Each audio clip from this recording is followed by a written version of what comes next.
Hello mga bossing! Welcome back sa my channel. Kayo po ba mga bossing ko ay napapansin ninyo na lagi na lamang pong kapos kayo tungkol sa usapin ng pera? Bagamat kayo ay napakasipag na tao pero parang sa walat-wala ang inyong kasipagan. May tuturo po ako sa inyo mga bossing ko na isa sa mga paborito ko na mga pampaswerte. Ano po ba ito mga bossing? Ito po mga bossing ko ay sa pamamagitan ng mga dahon ng laurel na ito mga bossing.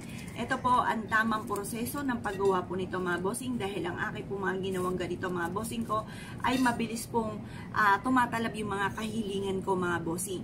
Ano po ba ang dapat nating gawin dito sa ating mga dahon ng laurel? Ito po mga bossing ko, basta pag nag-wish ka, mula sa puso ang pag-wish na walang gamit na sana, direct to the point mga bossing. Ganito po ang pag-wish mga bossing ko. Humarap ka sa gawing silangan mga bossing ko na mga bandang 6:30, alas 7 at matatapos ang paggawa ng mga pampaswerte hanggang alas 8 lamang po ng umaga.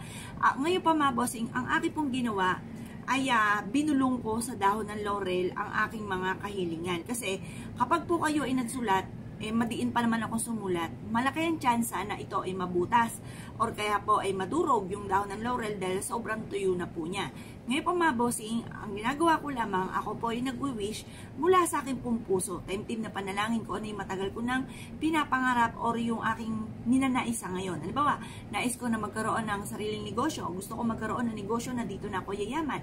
Ganon ang mga pag-wish, walang gamit na sana, direct to the point. Pagtapos na po kayo mag-wish mga bossing ko ay mainam na ibilad niyo po ito sa sinag po ng araw mga bossing. At ito po mga bossing ko, ilagay po ninyo dito sa inyo pong pitaka.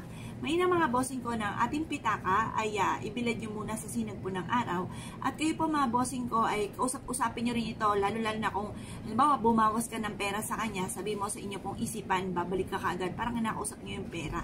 Or kaya sabihin nyo, maraming pera ang darating sa akin. Ganoon ang mga pag-wish mga bossing. Sabihin nyo po ngayong bago matapos ang taon ng 2023 ay siksiklig at umaapaw at napakaraming blessing ang darating sa akin. Magkakaroon ako ng bilyones na pera.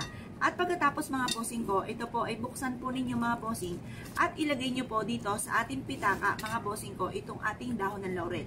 Sabihin nyo po ang dahon ng laurel na ito, ang kapalit nito ay bilyones na halagang pera at kailanman na hindi na ako mamumblema tungkol sa usapin ng pera. Hindi na ako maubusan ng pera, makakabayad na ako sa lahat ng aking mga pagkakautang at maraming pera ang darating sa akin. Ganun po mga bossing. Ang aking negosyo, magkakaroon ako ng maraming benta araw-araw at mapuputos ng dami ng pera ang aking pitakang ito. At magkakaroon pa ako ng bolt, yung mga ganun mga bossing. Sabihin nyo po, magkakaroon ako ng parang rep na taguan ng aking pera, na bandel, magkakaroon ako ng ganyan. At kailanman hindi na ako mamumblema tungkol sa usapin ng pera at magiging masagana ang aming pamumuhay. Ganun po ang pag-wish na walang gamit na sana, direct to the point. Pagtapos ako kayong mag-wish, ilagay nyo lamang po ito mga bossing ko sa inyo pong pitaka. Hayaan nyo na po siya dyan mga bossing ko at magdudulot po ito ng pangatak ng swerte at tagumpay sa buhay. Kaya kung kayo po naniniwala mga bossing ko at nais po itong gawin, asya, huwag ka na magpatumpik-tumpik pa. Bukod sa inyo pong sipag at syaga, pagiging madiskarte at pagiging positibo sa buhay at ganoon po din na hindi kayo nakakalimot magdasal.